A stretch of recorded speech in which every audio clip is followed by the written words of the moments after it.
மக்களோட வேதனையை விவரிக்குது இந்த செய்தி தொகுப்பு. கரடு முரடான பாதையை கொண்டுள்ள இதுதான் போதமலை.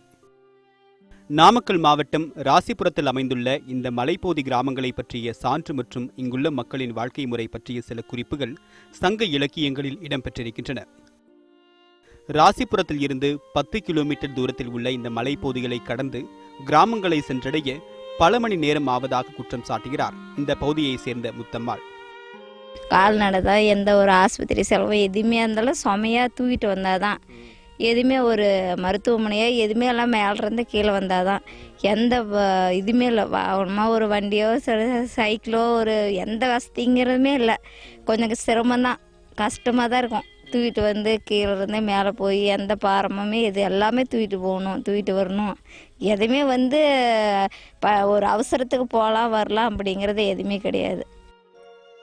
பிரசவ வலியின் போதும் வயதான முதியவர்கள் ஆபத்தான நிலையில் மருத்துவ சிகிச்சைக்கு கொண்டு செல்லப்படும் போதும் தொட்டில் கட்டியே தூக்கி செல்ல வேண்டியிருப்பதாக குமுறுகின்றனர் போதமலை மக்கள்.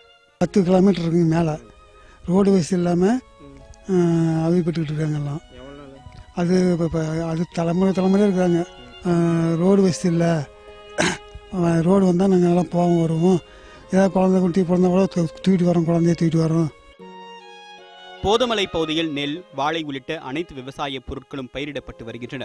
உற்பத்தி செய்யப்படும் விவசாய பொருட்களை தலைச்சுமையாக தூக்கி வந்து கீழே உள்ள ராசிபுரம், பட்டணம், நாமகிரிப்பேட்டை, சேந்தமங்கலம் ஆகிய பகுதிகளில் விற்பனை செய்து அன்று இரவுக்குள் தங்கள் தேவைக்கு மளிகை உள்ளிட்ட பொருட்களை வாங்கி செல்கின்ற பரிதாபமான நிலை உள்ளதாகவும் 5000க்கும் மேற்பட்ட மக்கள் வசித்த இந்த போதமலையின் நிலைமை தற்போது தலைகீழாக மாறியுள்ளதாகவும் கூறுகிறார் மாணிக்கம். கொய்யா, மா இது மாதிரிலாம் நிறையா இங்கே விளையுதுங்க. நாங்கள் தலை சுமையாக தான் கொண்டு போய் கீழே சேர்த்துறோம். எங்களுக்கு சாலை வசதி இருந்தால் இது வந்து கொண்டு போகிறதுக்கு கொஞ்சம் சௌரியமாகவும் இருக்கும். அது இல்லாமல் இப்போ இங்கே எங்கள் பசங்க எல்லாருமே குறிப்பிட்ட நாளில் இங்கே வேலை இல்லைங்கிறதுனால கீழே இறங்கி நிலக்காட்டில் இருக்கிற வேலைகளை செய்ய ஆரம்பிச்சிட்டாங்க.